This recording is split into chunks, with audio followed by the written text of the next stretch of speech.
Então, gente, mais uma aula aí de Direito Constitucional, né? Concursos em Foco 2020, Direito Constitucional, Constitucionalismo e o Neoconstitucionalismo. Parece que é uma aula repetida da anterior, mas tem algumas coisas a mais, vale a pena rever a aula. Antes de tudo, se inscreva no canal, gente, toca no sininho, compartilhe o vídeo. As nossas aulas estão bem completinhas. Você que vai fazer aí a prova do tribunal, a prova da Polícia Civil. Então, assim, tá bem fechadinho, o resuminho tá bem legal. Para você que quer o resumo, mande um. Deixa um recado lá aí embaixo, que aí eu disponibilizo resumos para vocês. Em princípio, agora, não estou disponibilizando muita coisa para fazer. Então, se você aí gostou do material, só você deixar nos comentários, ó, quero um resumo, vou e disponibilizo para vocês, tá? Então, seguindo a aula aí, constitucionalismo e a sua história. É importante a gente saber como nasceu o constitucionalismo, né? Como veio nascendo as constituições, tanto brasileira quanto de outros países. E o que dessas constituições saíram, né? Direitos sociais, a intervenção, não intervenção do Estado, os direitos individuais, entre outros.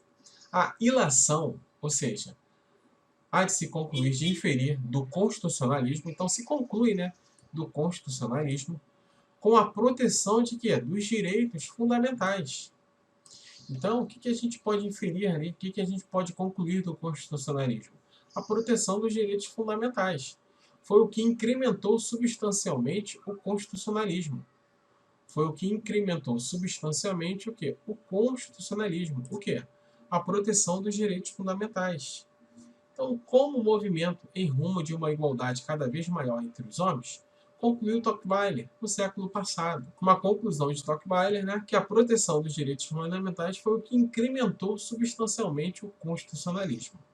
Pegou? O surgimento da proteção aos direitos fundamentais tem caráter recente, apesar de que desde a Idade Antiga já havia uma preocupação em torno desses direitos, já consagrados nos mais diversos sistemas constitucionais, desde o povo hebreu, tá, gente? Então, o surgimento da proteção aos direitos fundamentais tem caráter recente, apesar de que desde a Idade Antiga já havia uma preocupação em torno desses direitos, já consagrados nos mais diversos sistemas constitucionais. Então, o surgimento dos direitos fundamentais, apesar de ter um caráter recente, mas desde a Idade Antiga já havia uma preocupação em relação a eles com as constituições. O constitucionalismo, em sua textura clássica, surgiu aonde? Com a Revolução Francesa. Então, o constitucionalismo, em sua textura clássica, teve origem com a Revolução Francesa, apesar de que tem um carinha santi-romano insiste em alegar que o constitucionalismo teve origem inglesa e não com a Revolução Francesa, que foi muito depois. Então, o santi-romano insistia em alegar que o constitucionalismo teve origem inglesa, sendo, portanto, mais antigo que a Revolução Francesa. Então, de acordo com o santi-romano, o constitucionalismo ele não nasceu com a Revolução Francesa, mas teve origem. A sua origem se nasceu em decorrência de natureza inglesa, mais antigo que a Revolução Francesa, de acordo com o santi-romano. Pode-se dizer que o direito constitucional dos Estados modernos resulta do direito constitucional inglês, informação importante. Pode-se dizer que o direito constitucional dos Estados modernos resulta do direito constitucional inglês. Teve origem decorrente do direito constitucional inglês, das demais ordenações dele, mais ou menos derivadas diretamente. O processo de consolidação do Estado constitucional possa ser reconduzido à experiência inglesa. Então, o processo de consolidação do Estado constitucional possa ser reconduzido à experiência inglesa, como afirma quem? Santi-Romano. Que a Revolução Francesa, com a racionalidade do povo, que solidificou as bases do constitucionalismo moderno. Santi-Romano afirma, né, que a Revolução Francesa solidificou as bases do constitucionalismo moderno. E a consolidação do Estado constitucional é de experiência inglesa, mas que a Revolução Francesa teve base ali no constitucionalismo moderno. O constitucionalismo possui uma marca indelével, que é o quê? A proteção dos direitos individuais, né? A proteção dos direitos individuais é uma marca ali do constitucionalismo. Então, vamos marcar aqui, informação importante. O constitucionalismo tem uma marca indelével, que é o quê? A proteção dos direitos individuais. A proteção dos direitos individuais contra a interferência do poder estatal, contra a interferência do Estado. Então, o constitucionalismo ele tem uma marca que é o quê? A proteção dos direitos individuais contra o poder estatal, contra a interferência estatal. Foi com a era das descobertas que houve o sorgimento, no ato de levantar dos estados, e a instalação do mercantilismo. A busca obsessiva pelo equilíbrio da balança comercial, pelo incremento das exportações. A gênese do constitucionalismo está atrelada ao ímpeto quanto à positivação dos direitos e garantia aptos a salvaguardar os indivíduos contra o arbítrio do Estado. Então, a gênese do constitucionalismo está o quê? Atrelada ao ímpeto quanto o quê? A positivação dos direitos e garantias. Então, a positivação ali, né? Ordenados formalmente, aptos a salvaguardar os indivíduos contra o quê? Contra o arbítrio, contra o poder estatal. O famoso lema da Revolução Francesa. Que lema é esse da Revolução Francesa? Liberdade, igualdade, fraternidade. Então, liberdade, igualdade e fraternidade. Serviu de quê? Serviu de base. Serviu de base para um Estado não interventor. Então, o lema da Revolução Francesa, que é a liberdade, a igualdade e a fraternidade, ela serviu de base para um Estado não intervencionista. E, nesse sentido, o chamado Estado liberal ou abstencionista. Nesse sentido, foi chamado Estado liberal ou abstencionista, que era caracterizado pela passividade em frente das desigualdades sociais, que adotavam isonomia apenas no contexto formal. Então, o lema da Revolução Francesa, que é a liberdade, igualdade e fraternidade, serviu de base para um Estado não interventor, chamado Estado liberal ou abstencionista, caracterizado pela passividade em frente das desigualdades sociais, que adotavam isonomia apenas no contexto formal.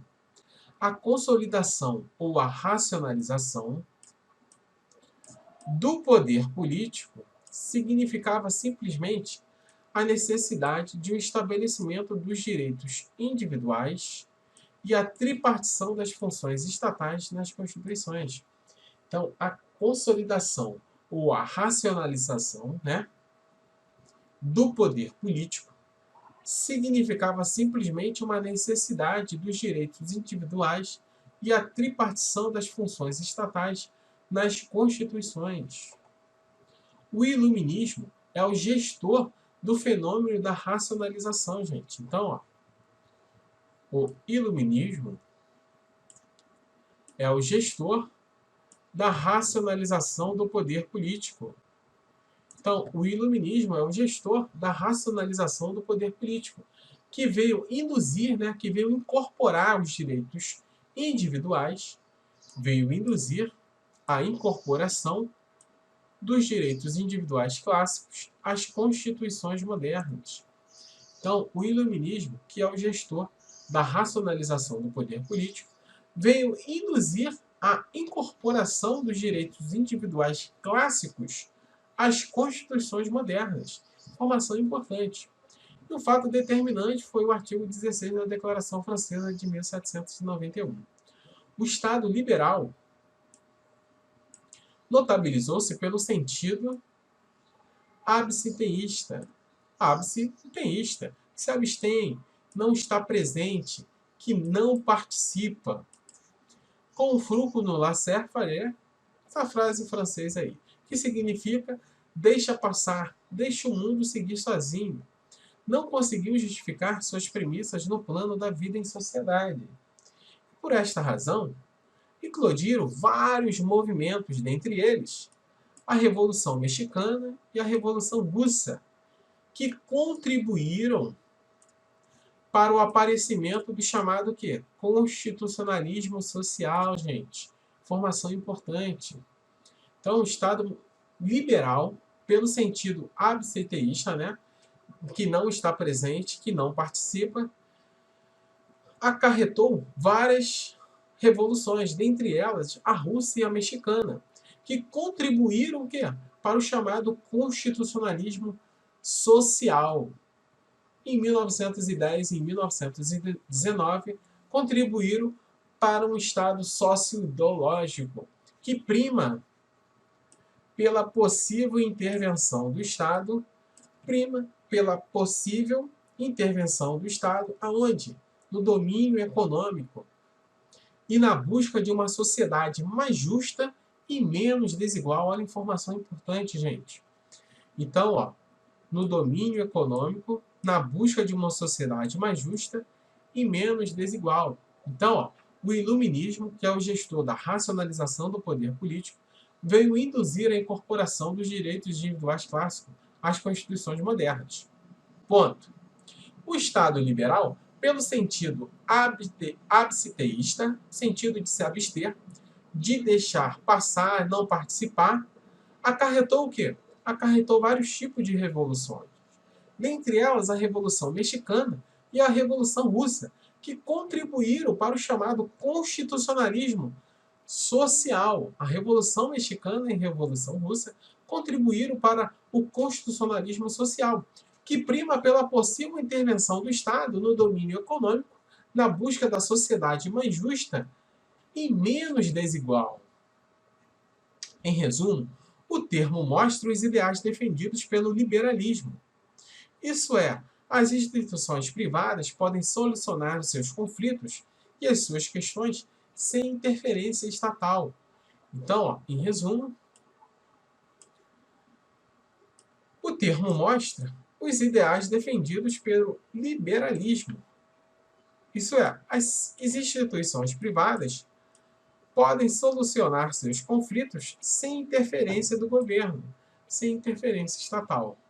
O termo mostra os ideais defendidos pelo liberalismo, que as instituições privadas poderiam solucionar seus conflitos sem interferência estatal. Os princípios de justiça social. Princípios de justiça social, consolidados a partir do manifesto, eles são consolidados a partir de um manifesto comunista de 1848 de Karl Marx e de Frederick, que passou a propalar a ideia segundo a qual deveria o Estado buscar uma legitimação garantindo os direitos sociais, nem que fosse para remetê-los ao plano de promessa a ser descumprida. Então, os princípios de justiça social consolidados a partir, teve origem, nasceu de um manifesto comunista de Karl Marx e de Frederick, que passou a propalar a ideia que deveria o Estado buscar uma legitimação garantindo os direitos sociais, mesmo que não fosse cumprido. O conceito de justiça social escolhe instrumentos para sua efetivação, quais sejam respeito à dignidade da pessoa humana, a erradicação da pobreza e da marginalização, a redução das desigualdades sociais e regionais, a construção de uma sociedade livre, justa e solidária, a garantia do desenvolvimento nacional e a promoção do bem-estar de todos. Então, olha aí, gente. Então, o conceito de justiça social escolhe alguns instrumentos para sua efetivação, que está elencado na nossa Constituição.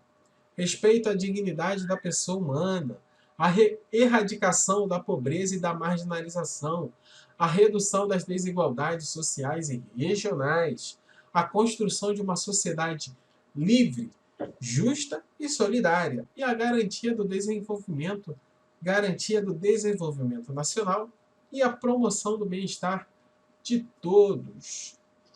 Os direitos sociais, importante aqui, ó. Os direitos sociais são direitos públicos subjetivos. Os direitos sociais são direitos públicos subjetivos, dirigidos contra quem? Contra o Estado. Então, os direitos sociais são direitos públicos e subjetivos, dirigidos contra o Estado, a determinar a sua exigibilidade de prestação. Determinar a exigibilidade de prestação no que se refere o quê? À educação, à saúde, ao trabalho, ao lazer, à segurança e à previdência social. Os direitos sociais são direitos públicos e subjetivos dirigidos contra o Estado, a determinar a sua exigibilidade de prestação, no que se refere que o Estado deva dar a educação, deva dar a saúde, o trabalho, o lazer, a segurança e a previdência social. Diferem dos direitos e garantias individuais. Então, ó, os direitos sociais, eles diferem dos direitos e garantias individuais, uma vez que impõem um comando programático para ser cumprido pelo Estado. Os direitos individuais impõem um comando programático para ser cumprido pelos Estados, enquanto os direitos sociais, implicam o não fazer do Estado, onde se impõe o que? A conduta omissiva para resguardar a esfera individual. São chamados os direitos negativos. São os direitos sociais. Os direitos sociais diferem das garantias individuais, né? Que é para ser cumprido pelo Estado, enquanto que os direitos sociais implicam o não fazer do Estado. Impõe a conduta omissiva para resguardar a esfera individual. São chamados direitos negativos. Com base no texto constitucional brasileiro de 88, a nossa Carta Magna, estão o quê? Positivados os seguintes direitos sociais. O homem trabalhador, né, sem distinção de sexo, a seguridade social, educação, a cultura, a família, criança, adolescente, ao idoso e ao meio ambiente. Então, os direitos sociais na nossa Constituição está positivado que o homem trabalhador, né, a distinção de sexo, a seguridade social, a educação, a cultura, família, criança, o idoso e o meio ambiente. Jorge Ripert incessivamente declarava esse cara que a natureza tutelar e protetiva do Estado na democracia moderna, ao assegurar a proteção e amparo dos mais fracos e numerosos. Jorge incessivamente declarava que a natureza tutelar e protetiva do Estado na democracia moderna, ao assegurar a proteção e amparo de quem? Dos mais fracos e numerosos. Uma inscrição dos direitos sociais em sentido amplo nas constituições está na razão direta do recrudescimento, um aumento com intensidade de uma questão social na efervescência dos movimentos populares, trazendo à baila o lenitivo, algo que acalma, que ameniza contra o capitalismo selvagem, como uma circunstância provocadora de mudança de estrutura. De novo, a inscrição dos direitos sociais em sentido amplo nas constituições está na razão direta do que? Recrudescimento, que houve o quê? Um aumento com intensidade de uma questão social. Então, a inscrição dos direitos sociais em sentido amplo nas constituições, houve o quê? Um aumento com intensidade das questões sociais, na efervescência de movimentos populares, trazendo o quê? Algo que acalmava o capitalismo selvagem, como circunstância provocadora de uma mudança de estrutura. Iniciou-se o quê? A inserção dos elementos sócio-ideológicos nas constituições. Então, iniciou-se a inserção dos elementos sócio-ideológicos nas constituições, em virtude de grandes ocorrências no século XX, início do século XX. Portanto, a efetivação das normas sociais, no presente, conduzido indefectivelmente à almejada estabilidade social para o futuro. Então, a inserção dos elementos socioideológicos nas constituições teve-se ali a sua grande ocorrência no século XX. O século XX foi o marco inicial para grandes inserções de elementos socioideológicos nas constituições. A positivação constitucional dos elementos socioideológicos, e foi no início do século XX, né? A positivação constitucional dos elementos socioideológicos tem por causa eficiente a própria questão social, gestada pelo capitalismo. Então, a positivação constitucional dos elementos socioideológicos tem por causa eficiente a própria questão social, que foi gerada por quem? Pelo capitalismo. Foi gestada pelo capitalismo. Floriano Corrêa Vaz da Silva acentua que seria uma esquematização simplista a afirmação de que as constituições do século XIX foram puramente liberais e as constituições do século XX foram todas marcadas socialmente. Então, para Floriano Corrêa Vaz da Silva, as constituições do século XIX foram todas puramente liberais, enquanto que as do século XX foram marcadamente sociais. Então, segundo Floriano Corrêa Vaz da Silva, as constituições do século XIX foram todas marcadas pelo liberalismo, enquanto que as constituições do século XX foram todas marcadas pelo socio-ideologismo, marcadas socialmente. Predominantemente, as constituições do século XIX,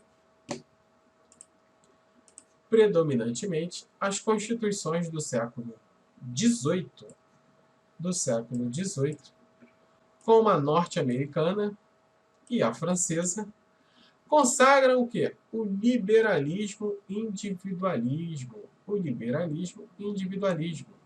As constituições do século XVIII consagram o liberalismo-individualismo. Do XIX, puramente liberais. E a do século XX, sociais. E não dedicam, as do século XVIII, gente, informação importante, não dedicam qualquer atenção aos direitos sociais. Então, as constituições do século XVIII, elas não dedicam qualquer atenção aos direitos sociais. Ela é o liberalismo-individualismo. O texto político alemão, informação importante, o texto político alemão de 1919 é conhecido pela Constituição de Weimar, devido a uma Assembleia Constituinte que foi reunida na cidade com este nome, que possui os seguintes artigos que versam sobre a constitucionalização de normas de direito social, como, por exemplo, o artigo 5.1, que estatui que a organização da vida econômica deve corresponder ao princípio da justiça e ter como objetivo garantir a todos a existência digna do homem. Então, gente, o texto político alemão de 1919, a Constituição de Weimar, ela se reuniu ali na cidade de Weimar e uma Assembleia Constituinte foi criada a Constituição de Weimar, que versa sobre uma constitucionalização de normas de direito social, que em seu artigo 5.1 estatuiu que a organização da vida econômica corresponde ao princípio da justiça, com o objetivo de garantir a todos uma existência digna do homem. Essa Constituição, gente, ela deu origem à Constituição de 1934 no Brasil, que teve de caráter inicial as questões sociais aqui no Brasil. Vamos ver. Assegura-se a liberdade econômica do homem. Então, assegura essa Constituição de Weimar, ela assegura o quê? A liberdade econômica do homem, o trabalho particularmente tutelado, tanto que o Richel cria um direito operário uniforme, que o 159 assegura a liberdade de coalizão para a defesa e a melhoria das condições de trabalho e da vida econômica. Gente, isso em 1919 na Alemanha. Transformando assim do delito de coalizão para a garantia constitucional de coalizão, o mais importante dispositivo legal alemão de Weimar. E o que o mais preocupou o pensamento ortodoxo liberal foi o 65, segundo o qual os operários e os empregados são chamados a elaborar em conjunto com os empregadores, em pé de igualdade, a regulamentação de quê? Das condições de salários e de trabalho, como um conjunto do desenvolvimento econômico das forças de produção. Haveria, então, no Richel, um conselho operário, gente. Então, olha a importância que teve essa Constituição de Weimar na Alemanha, naquela cidade. Que os operários e empregados poderiam elaborar em conjunto com os empregadores aqui de pé de igualdade as condições de salário, as condições de trabalho, né? Então, muito legal. Consagrou assim a Constituição de Weimar o princípio da autonomia privada negocial coletiva e uma visível tendência socializante. Então, a Constituição de Weimar ela consagrou o princípio da autonomia privada negocial coletiva e visivelmente uma tendência socializante, que ali eles conseguiram se socializar. É de grande influência na história do constitucionalismo mundial. E a teoria política e nas constituições que seguiram o modelo social-democrático intervencionista, como ocorreu a Constituição de 1934. A Constituição Federal Brasileira de 1934 teve um caráter, gente, inovador, pois escreveu e garantiu, a nossa Constituição de 34, ela escreveu e garantiu o quê? Os direitos sociais. Então, aqui nós, brasileiros, só tivemos os direitos sociais consagrados na Constituição a partir de 1934, gente. Que se deve a influências do quê? Da Constituição Alemã de Weimar. Então, a Constituição Federal de 34 teve o caráter inovador, que ela consagrou o quê? Escreveu e garantiu os direitos sociais, que deve influência, que decorreu de quem? Da Constituição de Weimar. Assim, o texto constitucional de 1934 elevou ao patamar de garantia constitucional, o quê?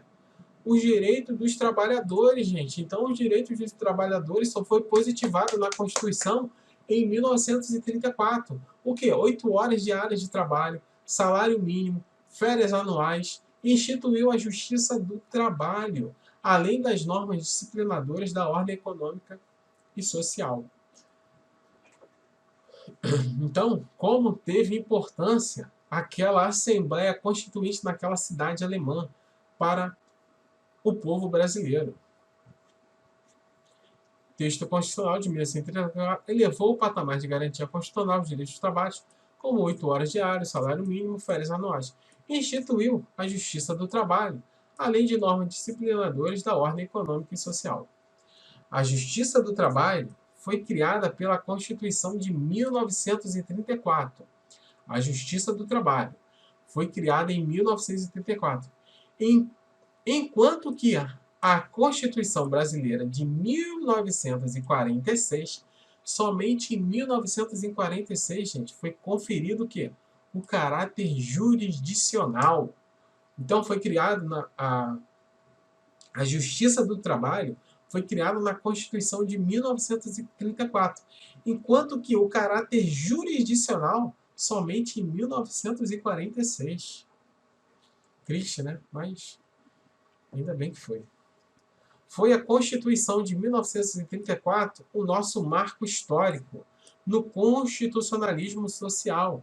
Então, o constitucionalismo social aqui no Brasil nasceu em 1934, com a Constituição de 1934, decorrente da Constituição de Weimar, da Alemanha.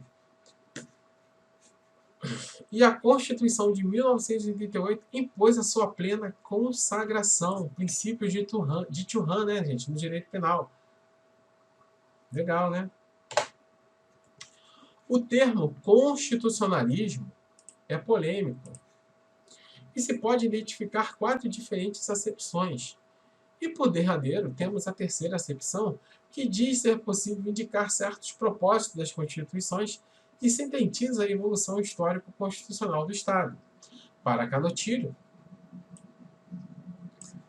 o constitucionalismo exprime também o quê? Uma ideologia. Para ele, o constitucionalismo exprime uma ideologia. Qual é? O liberalismo é constitucionalismo. E o governo é o governo das leis. O que ele diz? Que o constitucionalismo tem uma ideologia. Que qual é? Que o liberalismo é o constitucionalismo. O liberalismo é constitucionalismo. É o governo das leis e não dos homens. Então, as leis é quem governa e não os homens. O liberalismo é constitucionalismo. É o governo das leis e não dos homens. Coerentemente, Lowenstein aproxima-se o constitucionalismo é uma ideia de força, socialmente relevante a uma crença liberal. Então, o que é o conceito de constitucionalismo para Lowenstein? É a busca do homem político das limitações do poder absoluto exercido pelos detentores do poder. Então, essa é a definição de Lowenstein para o constitucionalismo. É a busca do homem político das limitações do poder absoluto exercido por quem? Pelos detentores de quê? Do poder. Para Lowenstein, é a busca do homem político o constitucionalismo é a busca do homem político. Ele busca aquele homem político. Os nossos políticos, né? O constitucionalismo busca os nossos políticos do poder absoluto exercido o quê? Pelos detentores do poder. É um movimento de alcance jurídico, mas de feições nitidamente sociológicas. Então, é um movimento de alcance jurídicos, mas de feições sociológicas. A primeira aparição do constitucionalismo, gente, a primeira aparição do constitucionalismo, embora de caráter rudimentar, foi entre o povo hebreu, que instituíram um Estado teocrático. O que é o Estado teocrático, gente? É a crença de um governo por uma orientação divina. O Estado teocrático tem aquela orientação divina, né? Criando limites ao poder político por meio das chamadas leis do Senhor.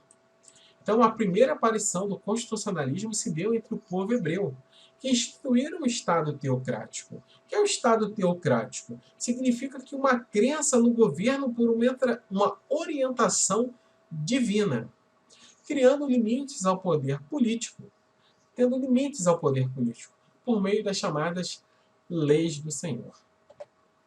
Em todas as fases do constitucionalismo, revelou-se pela limitação do governo pelo direito. São as chamadas limitações constitucionais. Então, as limitações constitucionais, em todas as fases do constitucionalismo, relevou-se pela limitação do governo. Todas as fases do constitucionalismo deu-se o quê? Limitação do governo. Não intervencionista, limitação do governo. Limitação do governo. Não, o poder não intervencionista estatal. Limitação do governo. Pelo direito. São as chamadas limitações constitucionais, que são as fases do constitucionalismo. Pela limitação do poder estatal. Pela limitação do governo pelo direito. O futuro do constitucionalismo identifica-se com a verdade, com a solidariedade, consenso, a continuidade, a participação e a universalização dos direitos humanos e do ideal de cidadania pura e sadia. O futuro do constitucionalismo identifica-se com a verdade, com a solidariedade, o consenso, continuidade, a participação e a universalização dos direitos humanos e do ideal de cidadania pura e sadia.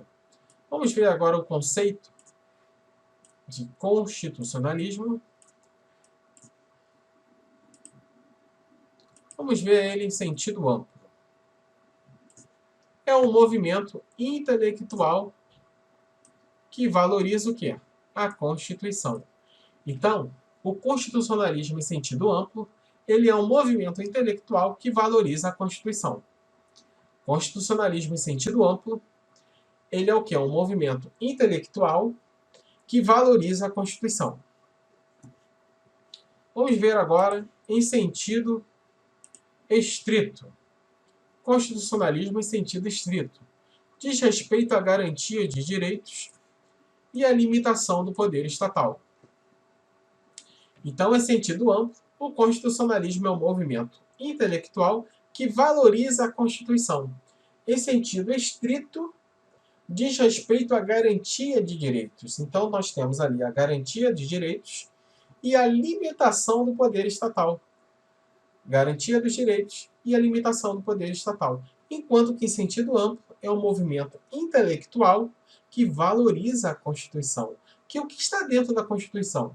A garantia dos direitos e a limitação do poder estatal. Então, o constitucionalismo contemporâneo ou neoconstitucionalismo ficará para a próxima aula. Fica ligado no canal, se inscreva, toque o sininho, compartilhe o vídeo e boa aula. Até o próximo vídeo.